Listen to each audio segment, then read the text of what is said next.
3 жолу тендер өтіп ушул паркта. 3 жолу тең акчасын присвоить этип алыптыр. Бул киши. Мына бизге азыр ушу курган ким курду эле?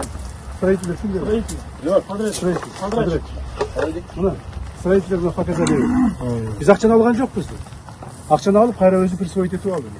3 жолу бир эле жерге 3 жыл катары менен тендер өткөн. 3 жыл катары менен өткөн тендерди чөнтөгүнө салып алган. Ошонун негизинде парктын мына акыбалы бул. Эгерде биз ушинтип мамлекеттин акчасын талаптанып жей бере турган болсок, анда мамлекет каякта калат? Айтыңызчы. Эгерде мамлекет акчасын талаптанып жей берсе каякта калат? А сиз болсо бул кишини алып келип атып чоң кызматты коюп алыпсыз. Кандай сиз? Административдик аймактык реформаны алканда өттү. Түшүнүктүү. Анын айыл өкмөтүнүн биз мындай жагдайында билген эмеспиз. Жок, сиз карабайсыз. Сиз карабайсыз буна. Сиз чоң кызматка коерду, текшербейсизби? Кадр тандоого, значит, сиздин сиздин дагы берип текшергенсиз канча дурача. Значит, сиздин эмеңиз жок экен. Кадр тандоо боюнча тажрыйбаңыз жок экен.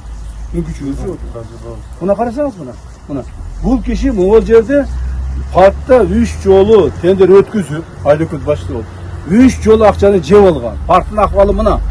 Мына парктын акыбалын көрүп атасыз. Анан мына паркты дагы чоң кызматка коюп коюпсуз. Мындай адамдар камалыш керек.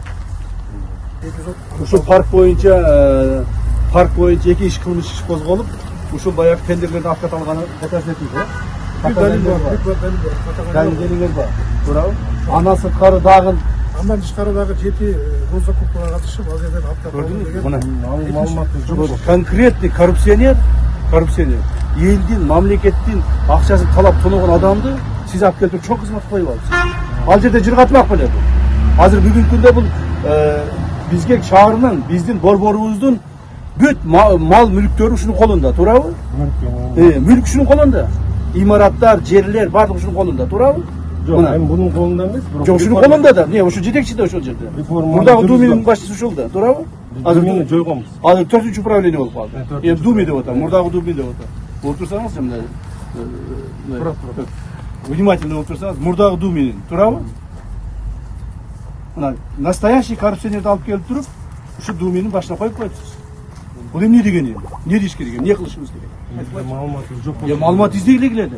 Койлордун алдында издегиле да муну. Койлордун алдында буну изилдеш керек. Кадр тандоону билиш керек. Кадр тандоону билбесте мына мамлекетибиз ушундай болуп атат мына. Жерлердеги бийликтен отурган адамдардын баардыгы ушинтип биз канчалык бюджетти топтогонубуз менен биз азыр айтып атабыз да, бюджетибиз көбөйдү деп атабыз, туурабы? Шаардын бюджети көбөйдү деп атабыз. Республиканын бюджети көбөйдү деп атабыз. Бирок көбөйгөн бюджеттин пайдасы тийбесе анын кимге пайдасы бар?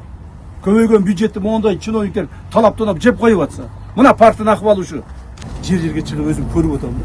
Мына бул жерлерде ушундай болуп акыбалын жатканын бизге ушу жергиликтүү элдер өзү тартып жүрөт. Жергиликтүү элдер, журналисттер жүрөткөн. Журналисттерге рахмат. Ошо жергиликтүү элге рахмат ушу. Ушунун баарын айтып деп көрсөтүп атат. Ошону мен көрүп келейинчи өзүм көзүм менен деп келдим. Көрүп алып, мунун көрүп алып ушунчалык ачуум келип атат. Турники деген камак. Тез апарып.